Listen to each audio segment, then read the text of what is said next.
Hello दोस्तों, नमस्कार। आपके अपने YouTube channel RKM take info पर मैं आरके मीणा एक और महत्वपूर्ण जानकारी में आप सभी साथियों का तहे दिल से हार्दिक स्वागत करता हूं। दोस्तों, इस वीडियो में बात करने वाले चतुर्श्रेणी कर्मचारियों के संबंध में। साथियों, राजस्थान सरकार के किसी विभाग में चतुर्श्रेणी कर्मचारी भर्ती पर आप चयनित हुए हैं और विभाग में आपने ज्वाइन कर लिया है या पहले से जो चतुर्श्रेणी कर्मचारी कार्यरत है, उनके लिए साथियों पदोन्नति के अवसर के बारे में बात करेंगे।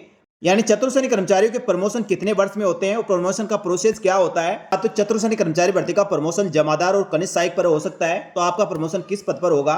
तो हाल ही में साथियों राजस्थान सरकार की 53,750 पदों की चतुर्श्रेणी कर्मचारी पदों पर भर्ती निकाली गई थी, जिसमें चयनित अभ्यर्थियों नियुक्ति और पदस्थापन आदेश जारी हो गए। आगे जाकर आपके भी प्रमोशन होने वाला है। इसको लेकर राजस्थान सरकार द्वारा साथियों महत्वपूर्ण दिशा निर्देश और आदेश जारी किया गया है, उसके बारे में इस वीडियो में चर्चा करेंगे। लेकिन वीडियो शुरू करने से पहले सभी साथियों से अनुरोध रहेगा, जो साथी पहली बार हमारे YouTube channel RKM take info को देख रहे हैं, YouTube चैनल को सब्सक्राइब करके बेल आइकन प्रेस कर ले, जिससे इसी प्रकार की महत्वपूर्ण जानकारियों के साथ ही राजस्थान सरकार की समस्त भर्तियों की सटीक और संपूर्ण जानकारी इसी प्रकार मिलती रहे। चलो शुरू करते हैं दोस्तों इस वीडियो को और देखते हैं चतुर्श्रेणी कर्मचारी भर्ती के प्रमोशन के संबंध में। साथियों, राजस्थान सरकार के शिक्षा विभाग सहित संपूर्ण विभागों में चतुर्श्रेणी कर्मचारी पद पर कार्यरत कार्मिकों के लिए बहुत ही महत्वपूर्ण अपडेट है। उनके प्रमोशन को लेकर साथियों दिशा निर्देश जारी किए गए हैं, क्योंकि काफी डिपार्टमेंटों द्वारा साथियों कार्मिक विभाग से इसके संबंध में दिशा निर्देश मांगते रहते हैं।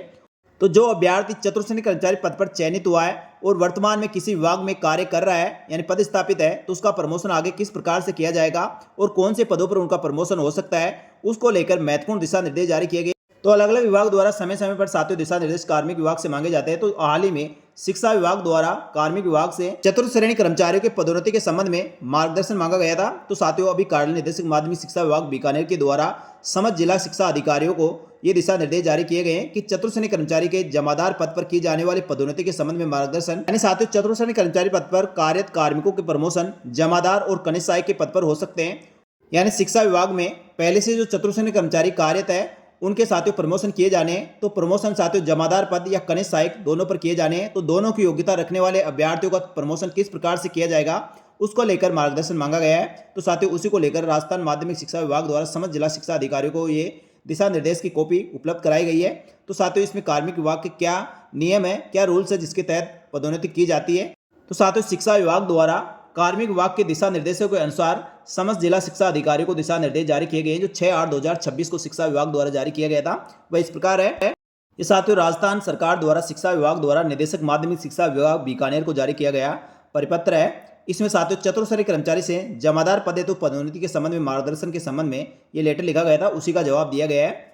और कार्मिक विभाग के साथियों प्रतिलिपि भी संलग्न की गई है, जिसके तहत ये नियम बने हुए हैं। तो चतुर्श्रेणी कर्मचारियों के साथियों आगे जब प्रमोशन होंगे, चाहे जमादार पद पर या कनिष्ठ सहायक पर, तो इन नियमों का जरूर देखा जाएगा और नियमों के तहत ही आपकी पदोन्नति की जाएगी। तो साथियों कार्मिक विभाग के अनुसार जो इसके दिशा निर्देश है, उसके आधार पर चतुर्श्रेणी कर्मचारी के पद पर पदोन्नति के नियमों के 2 चैनल विहित है, यानी 2 चैनल उसके बनाए गए हैं। चतुर्श्रेणी कर्मचारी के पद से जमादार पद पर एवं चतुर्श्रेणी कर्मचारी के पद से कनिष्ठ सहायक के पद पर पदोन्नति प्रदान की जाती है। लेकिन चतुर्श्रेणी कर्मचारी पद का जब भी पदोन्नति होगी, जब भी साथियों उसकी डीपीसी करवाई जाएगी, तो अभ्यर्थियों से विकल्प पत्र भरवाया जाएगा और विकल्प पत्र प्राप्त होने पर अभ्यर्थियों की पदोन्नति जमादार या कनिष्ठ सहायक के पद पर की जाएगी। यानी चतुर्श्रेणी कर्मचारियों के जब भी प्रमोशन किए जाएंगे, आपसे विकल्प पत्र भरवाया जाएगा। आप जमादार पद पर प्रमोशन चाहते हैं या कनिष्ठ सहायक पर, तो साथियों आपके विकल्प पत्र प्रस्तुत करने पर आपकी पदोन्नति की जाएगी। और कार्मिक विभाग का यही कहना है कि साथियों जब 2 चैनल पदोन्नति के होते हैं, तो विभाग द्वारा विकल्प पत्र लिया जाता है और कार्मिकों द्वारा विकल्प पत्र प्रस्तुत किया जाता है। उसके आधार पर उनके पदोन्नति पर विचार किया जाता है और पदोन्नति के समय आपकी पात्रता भी चेक की जाती है। तो साथियों जैसे आप विकल्प पत्र प्रस्तुत करते हैं, आपकी पात्रता के आधार पर आपका प्रमोशन कनिष्ठ सहायक या जमादार के पद पर हुआ है, तो आगे उसके जो चैनल बने हुए हैं उसके आधार पर आपके प्रमोशन होंगे। लेकिन कोई अभ्यर्थी एक बार जमादार पद पर पदोन्नत हो जाता है, उसके पश्चात कनिष्ठ सहायक के पद पर उसको पदोन्नत नहीं किया जा सकता।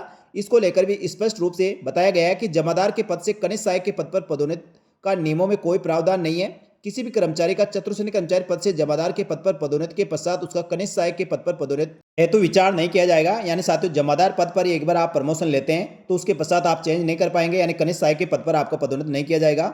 जो जमादार से ऊपर के जो पद होंगे उसी के आधार पर उनके प्रमोशन होंगे। और कनिष्ठ सहायक का आपने विकल्प पत्र प्रस्तुत किया है और आपके पास पात्रता है, तो आपको कनिष्ठ सहायक के पद पर प्रमोशन होगा। उसके पश्चात वरिष्ठ सहायक पर AA, AO या फिर संस्थापन अधिकारी, इस प्रकार साथियों आपका चैनल बना हुआ, उसके आधार पर आपके प्रमोशन होंगे।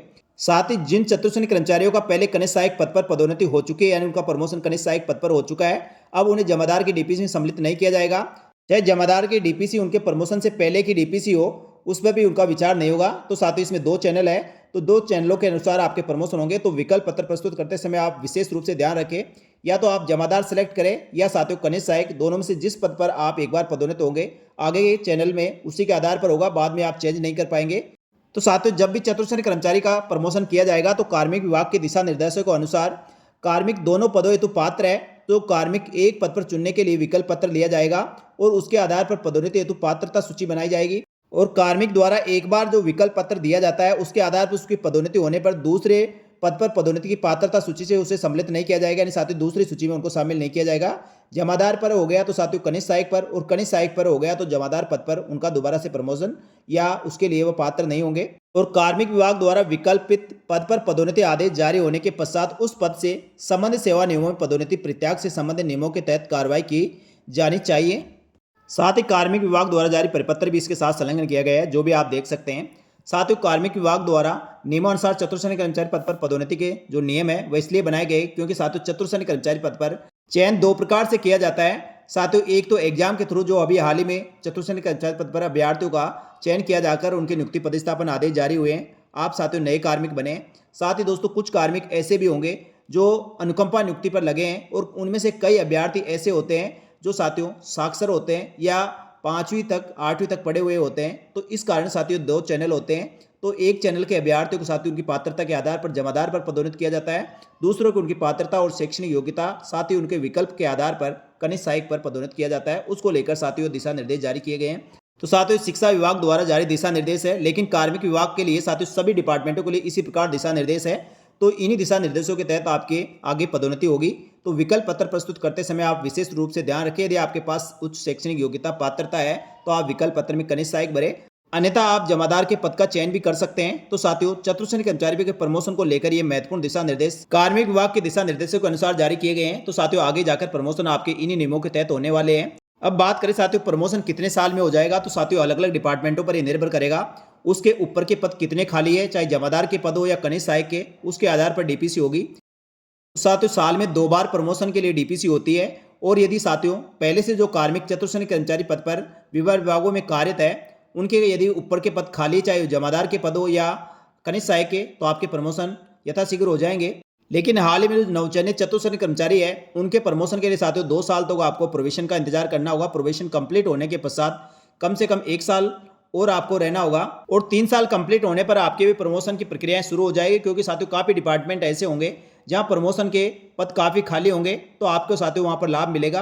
तो ये अलग अलग डिपार्टमेंटों पर निर्भर करेगा साथियों ऊपर के पद कितने खाली है उसके आधार पर प्रमोशन होगा, लेकिन आपके प्रमोशन साथियों इन्हीं नियमों के तहत होने वाले हैं। ये थी साथियों चतुर्थ कर्मचारी के प्रमोशन के संबंध में महत्वपूर्ण जानकारी। ये जानकारी आपको अच्छी लगी तो वीडियो को लाइक जरूर करें, और इसी प्रकार की महत्वपूर्ण जानकारी के साथ ही राजस्थान सरकार की समस्त भर्तियों की महत्वपूर्ण सटीक जानकारी के लिए हमारे YouTube channel RKM take info को सब्सक्राइब करके बेल आइकन प्रेस कर ले, जिससे भर्तियों की महत्वपूर्ण और सटीक जानकारी इसी प्रकार मिलती रहे। तो इस वीडियो में इतना ही। इसी प्रकार की महत्वपूर्ण जानकारी के साथ ही राजस्थान सरकार की एक और भर्ती की महत्वपूर्ण सटीक जानकारी नई वीडियो में लेकर उपस्थित होंगे। तब तक के लिए आप सभी का धन्यवाद। जय हिंद, जय भारत।